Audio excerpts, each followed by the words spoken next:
আসসালামু আলাইকুম বন্ধুরা, চলে আসলাম নতুন একটি রেসিপি নিয়ে। আজকে আমরা তৈরি করব ইলিশ মাছের দো পেঁয়াজা। চলুন তাহলে আমরা শুরু করি। আমি দুটো আস্ত ইলিশ নিয়েছি, তার মধ্যে হলুদ একটু লবণ দিয়ে মাখিয়ে নিচ্ছি। আমি হলুদ লবণ মাখিয়ে এটাকে ভালো করে ভেজে নিব।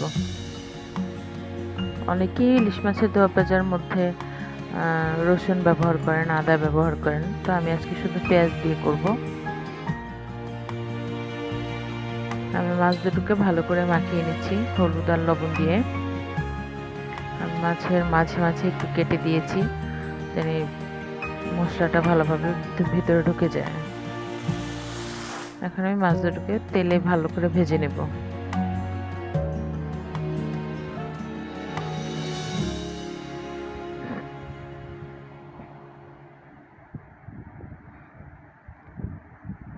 মাছ দুটো তেলে ছেড়ে দিলাম। এখন দুই পিঠ ভালো করে ভেজে নিচ্ছি।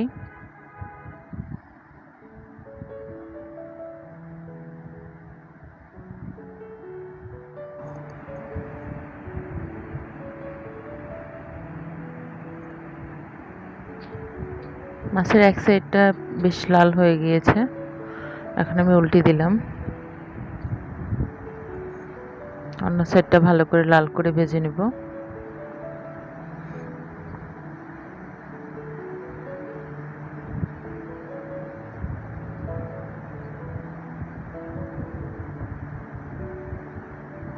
অনেকটাই ভাজা হয়ে গেছে আমার মাছ দুটো।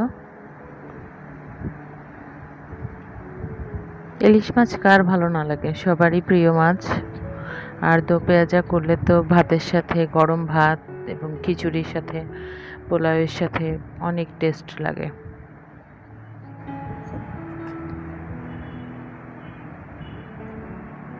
মাছ দুটো প্রায় ভাজা হয়ে গিয়েছে,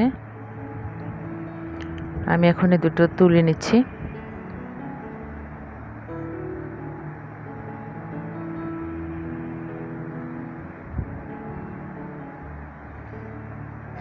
এবার আমি একই প্যানে ওই মাছের তেলের মধ্যেই 1 কাপ পেঁয়াজ কুচি দিয়ে দিলাম। এটা একটু নরম করে ভেজে নিচ্ছি।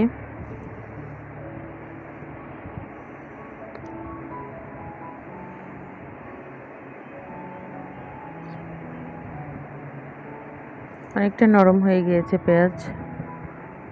এবার আমি 1/2 চা চামচ হলুদ গুঁড়ো দিয়ে দিলাম।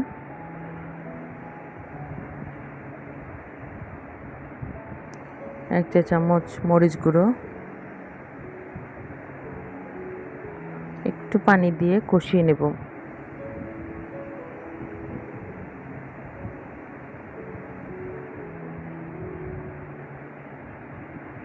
স্বাদ মতো লবণ দিচ্ছি। এবার মশলাটাকে কষিয়ে নিচ্ছি।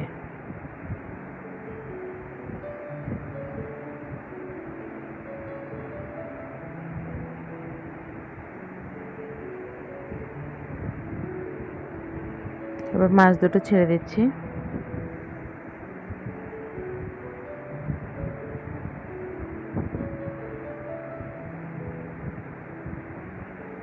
মাছ দুটোকে কিছুক্ষণ রান্না করব।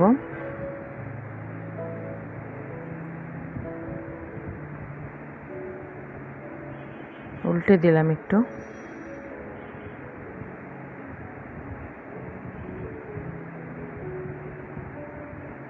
এখন একটু পানি দিয়ে মাছটা কিছুক্ষণ রান্না করব, ভাজা ভাজা হওয়া পর্যন্ত।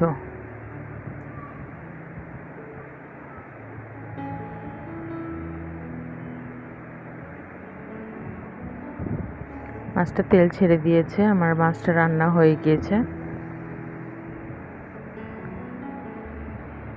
হয়ে গেল ইলিশ মাছের দো পেঁয়াজা। আপনারা ট্রাই করবেন, জানাবেন কেমন হলো। আর আমার চ্যানেলটি সাবস্ক্রাইব করবেন, লাইক, কমেন্টস, শেয়ার করবেন। বেল আইকনটি প্রেস করে রাখবেন নেক্সট ভিডিও পাওয়ার জন্য। ধন্যবাদ সবাইকে। আপনারা ট্রাই করবেন, কমেন্টস করে জানাবেন।